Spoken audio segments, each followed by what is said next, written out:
Salut à tous et bienvenue sur AZ237. Au lieu d'un départ en douceur et heureux dans la vie, deux jeunes ont connu les pires circonstances possibles, les laissant seuls, désorientés et le cœur brisé. Ils étaient au bord du désespoir et pensaient que leur malheur ne s'arrêterait jamais, sans se douter que ce que le destin leur avait réservé. Restez à l'écoute. Malachi et sa petite sœur Navia savaient à première vue à quel point la vie pouvait être injuste et triste en raison de leurs épreuves et tribulations sans fin.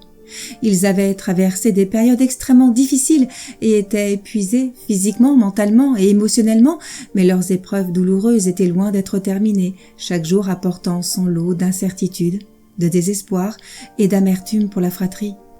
Malachi a perdu son père dans un accident de voiture à un jeune âge et le père de Navia était inconnu. Leur mère biologique luttait contre l'alcoolisme et la toxicomanie et n'était guère présente. Un jour, leur mère les a mis dans un véhicule volé et est partie. Après un certain temps, elle s'est arrêtée à un endroit aléatoire, les a déposés au bord de la rue et a disparu. Elle leur a promis qu'elle reviendrait et ils l'ont naïvement cru. Malachi se souvient, « C'est la dernière fois que je l'ai vue, j'avais 5 ans. » Navia, qui n'avait que 2 ans, attendait le retour de sa mère, tout comme son frère. Mais après avoir attendu en vain, ils ont baissé les bras, luttant pour accepter le fait qu'ils avaient été abandonnés. Ils n'avaient ni argent, ni endroit où vivre, ni nourriture pour apaiser leur faim. Ils s'arrêtaient pour fouiller les poubelles dans l'espoir de trouver quelque chose à manger. Il arrivait rarement qu'un bon samaritain remarque leur triste état et leur donne de la nourriture. Ils dormaient à ciel ouvert parce qu'ils étaient sans abri et n'avaient pas le luxe de dormir dans des lits chauds et confortables. Miranda et son mari Craig Coleman fréquentaient régulièrement l'église et ont entendu un jour un message qui les a marqués à jamais. Il ne leur a pas fallu longtemps pour réaliser que devenir parents d'accueil était leur véritable vocation. Une fois qu'ils ont obtenu leur licence, ils ont décidé d'accueillir un enfant à la fois. Cependant, ils ont changé d'avis après que KBC, une organisation à but non lucratif visant à renforcer les familles et à prévenir la maltraitance des enfants, leur a demandé d'accueillir 2 enfants. Bien que le couple ait hésité, il a fini par accepter après avoir appris que les enfants étaient frères et sœurs et qu'ils risquaient d'être séparés. Miranda fait remarquer que Dieu les a conduits, Craig et elle, à devenir parents d'accueil en leur montrant le chemin qu'ils devaient emprunter pour faire la différence. Par la suite, les Coleman ont répondu à l'appel de Dieu et ont commencé à suivre le chemin qui leur a été montré sans jamais regretter le voyage en même temps. Miranda savait que ne pas adopter les frères et sœurs les aurait éloignés l'un de l'autre et leur aurait brisé le cœur. Si nous n'adoptions pas les 2 ensemble, ils allaient être séparés, surtout une fois que vous aviez rencontré ces 2-là et vu leur relation, vous ne l'auriez pas fait, a ajouté Madame Coleman.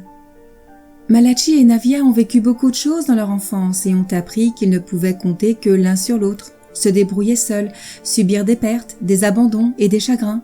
Ils avaient renoncé à la perspective d'être aimés et compris. Lorsque Miranda rencontrait les enfants pour la première fois, elle a eu du mal à les convaincre qu'ils comptaient pour eux et qu'ils avaient une immense valeur pour leur famille. Elle se souvient avoir demandé à Malachi s'il accepterait de tenir une porte pour une personne et il a étonnamment accepté. Il n'y a pas une porte que cet enfant n'a pas tenue pour quelqu'un jusqu'à aujourd'hui. Il tiendrait des portes pour n'importe qui, a-t-elle révélé. L'acharnement et l'amour indéfectible des Coleman, leur soutien et leur affection ont redonné à la fratrie une estime de soi perdue et inexistante. Malachi était un enfant brisé, se souvient Craig. Il vivait qu'au jour le jour et rien n'avait d'importance pour son avenir.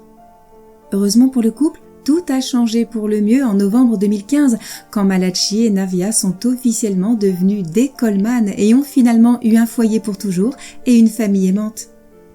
Miranda et Craig regardaient délicieusement leurs enfants passer du sentiment de ne pas être aimés et de ne pas mériter les bonnes choses à celui de devenir des individus confiants et vivants.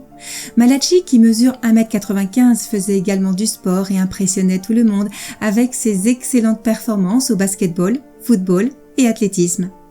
Il a commencé à jouer au football pour son lycée du Nebraska, ce qui lui a permis de collecter des fonds et de rendre l'appareil aux autres. Il est devenu le porte-parole des enfants placés dans des foyers d'accueil grâce à l'amour et au dévouement de ses parents. La jeune Navia a trouvé le courage de poursuivre ses objectifs et Malachi a appris à se voir sous un nouveau jour. Il a admis que le fait d'être avec les Coleman lui a donné le sentiment d'être désiré, lui a donné une famille où rentrer et la force de découvrir et de suivre sa passion, car quelqu'un qui a souffert de se sentir non désiré, devenir le fils de quelqu'un, a changé la perspective de Malachi sur sa vie. Il a ajouté: cette famille a décidé de me garder, ils ont vu que j'étais un enfant en difficulté et que je méritais une famille qui m'aimait. Quand j'ai vu que j'avais cette famille et que j'étais aimé, j'ai commencé à changer ma façon de voir les choses. Malachi est maintenant un jeune homme qui est une star de football au lycée. Il a reçu plus de 19 offres de l'université. C'est un fils fier et humble. Il s'intéresse souvent à ses parents qui le soutiennent et leur consacre des messages touchants sur les médias sociaux. En avril 2022, il a partagé un doux message d'anniversaire pour sa mère. « Joyeux anniversaire à la meilleure mère que l'on puisse demander. Sans toi, je ne saurais jamais où j'en suis. » Miranda a écrit un message émouvant pour le 16e anniversaire de son fils bien-aimé en s'extasiant sur la bénédiction qu'elle a eue. Elle s'est sentie heureuse de le voir grandir, suivre ses rêves et être un grand frère protecteur. Elle a écrit: je suis honorée que tu m'aies fait confiance pour être ta mère alors que franchement tu n'avais aucune raison de faire confiance à qui que ce soit. Je suis fière que tu sois devenu quelqu'un avec de grands rêves. Je suis bénie de te voir faire de petites choses pour ceux qui en ont besoin. Parfois, les histoires les plus tristes et les plus déchirantes peuvent devenir profondément réconfortantes. Quelle est votre opinion au sujet de cette histoire ? Dites-le nous dans les commentaires. Merci d'avoir regardé la vidéo. Surtout, n'oubliez pas de la liker et la partager autour de vous. À très bientôt sur AZ237.